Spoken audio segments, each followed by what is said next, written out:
Military people of Reddit, who was the how the fuck did he pass basic training guy?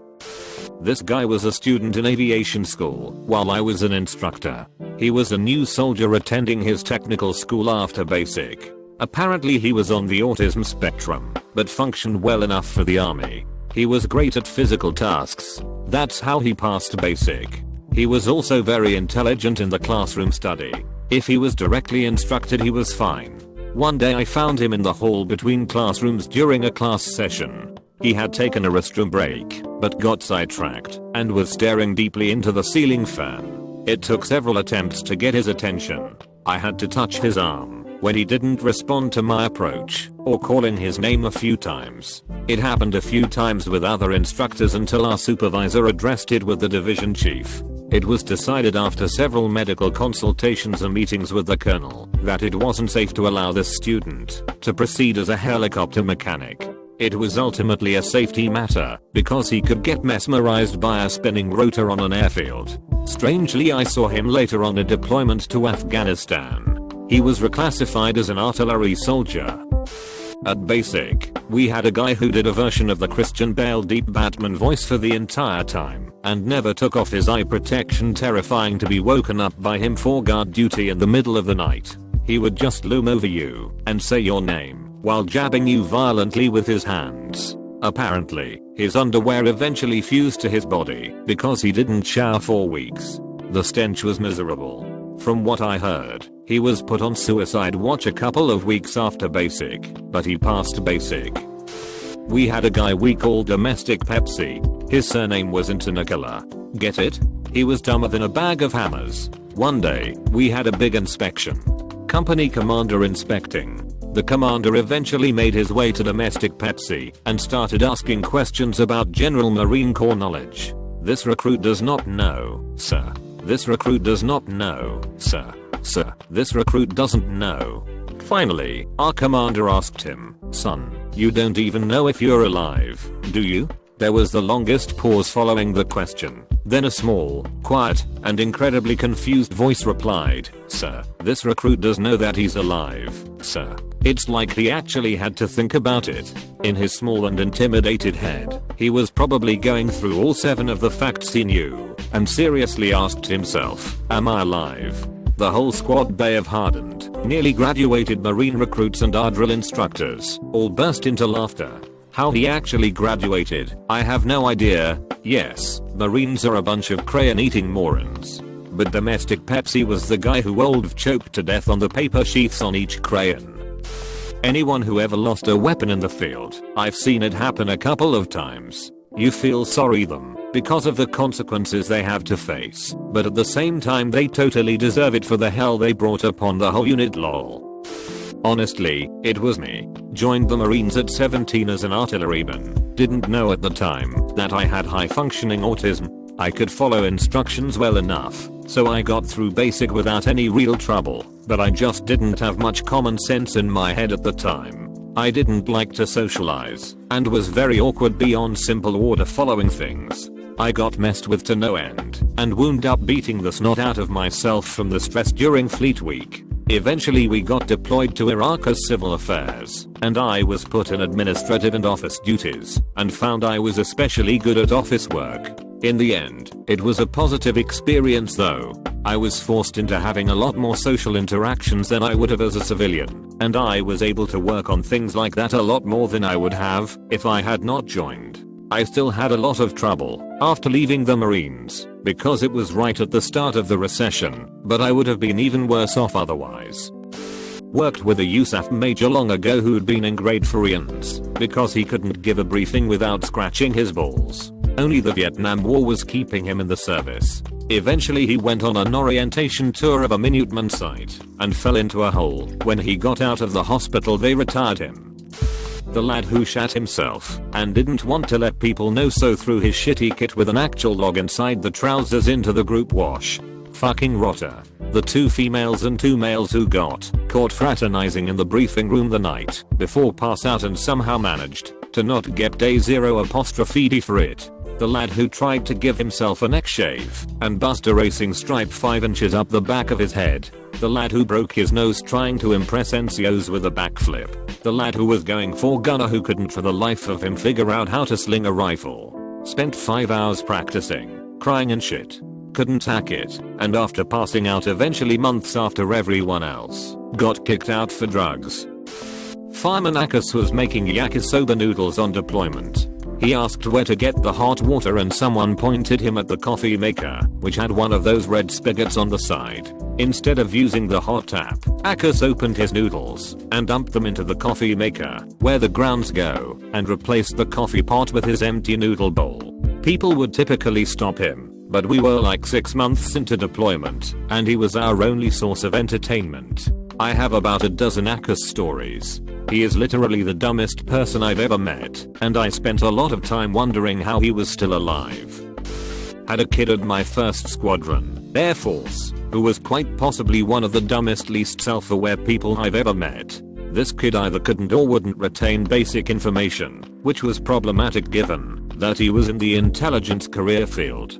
At one point he was presenting a briefing about North Korea and claimed with a straight face that the capital city of North Korea was Bogota. For those keeping score, Bogota is the capital of Colombia. He tried very hard to project a redneck persona, and as part of this bought a massive bright red lifted truck with obnoxious redneck decal work. Anyone with half a brain could tell you he was struggling to pay for it on his measly E3 barracks rat pay. Eventually he decided he didn't want to pay for the truck anymore, so he drove it into a lake one night and filed an insurance claim, then used the money to immediately buy a different vehicle. This was quickly uncovered by the police, and he was kicked out of the Air Force.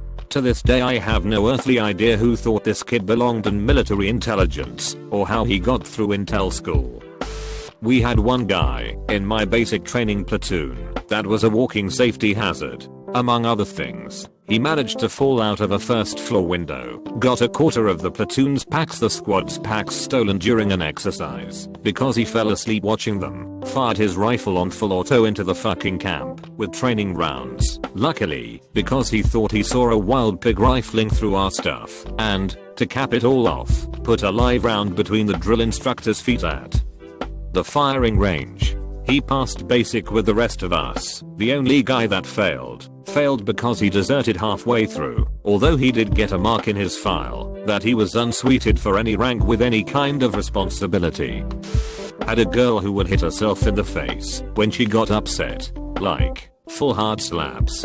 It was unnerving to watch. She's also hide candy and food from the mess deck and eat it alone in the head bathroom. Our racks, beds, were next to each other, separated by a thin piece of metal with small holes punched in it for air circulation.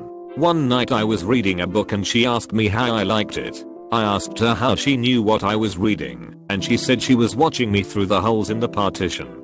This girl made it through the recruiter, MEPS, where they do a psych eval, and boot camp. Clearly someone dropped the ball.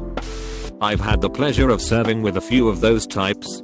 The two most memorable are: went through basic with this kid. This dude had literally never a day in his life prior done anything physical, ever. He had a permanent hunchback from sitting on the couch all his life. He was literally purple because his circulation sucked. His arms had the bat wings of an 80-year-old woman, and he honest to God had a wattle, which led to his unfortunate nickname of Turkey. He legitimately couldn't do 5 push-ups, a single sit-up. This dude couldn't even jump high enough to grab onto a pull-up bar, let alone do a pull-up. Failed every single part test we took.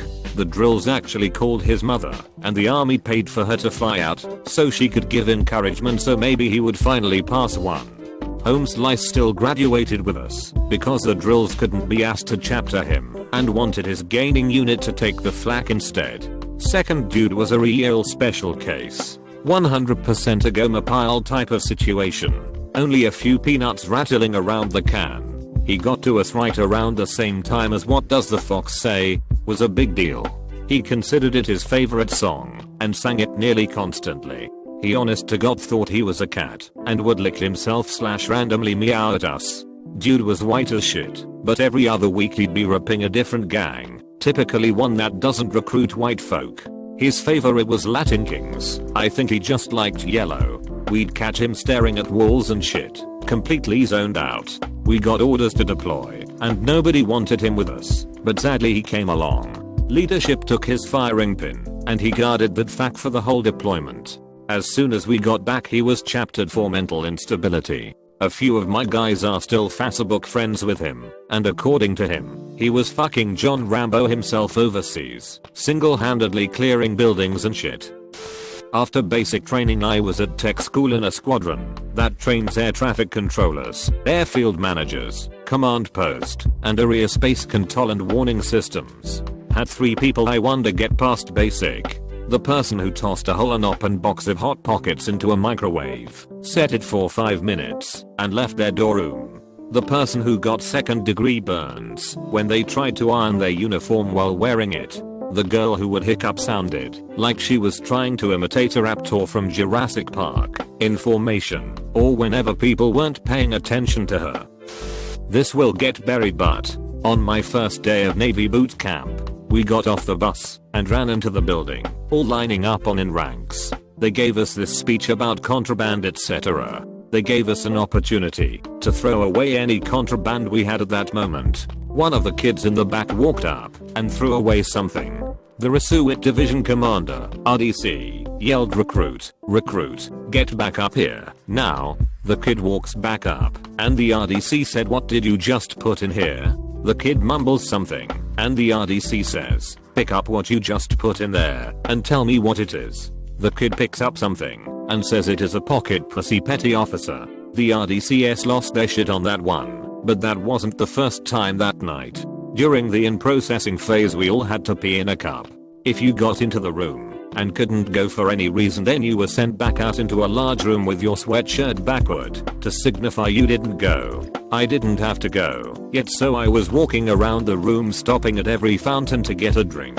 We weren't allowed to talk, just walk and drink. The same damn kid was walking just behind me with his sweatshirt backward and caught up to me. He said, "Dude, where is the RDC? I have to pee." I told him not to talk to me and sped up. On the other side of the room I decided I could go now, so I walked to the line and put of the corner of my eye I see it. This fucking kid is pissing in a fucking trash can. He ended up 3 spots behind me in line, and when he got into the room the RDC asked him why in the fuck his pants were wet. He said, "I couldn't find an RDC, and I had to pee so bad I pissed myself a little, so I peed into the trash can." The look on that RDC's face was horrifying.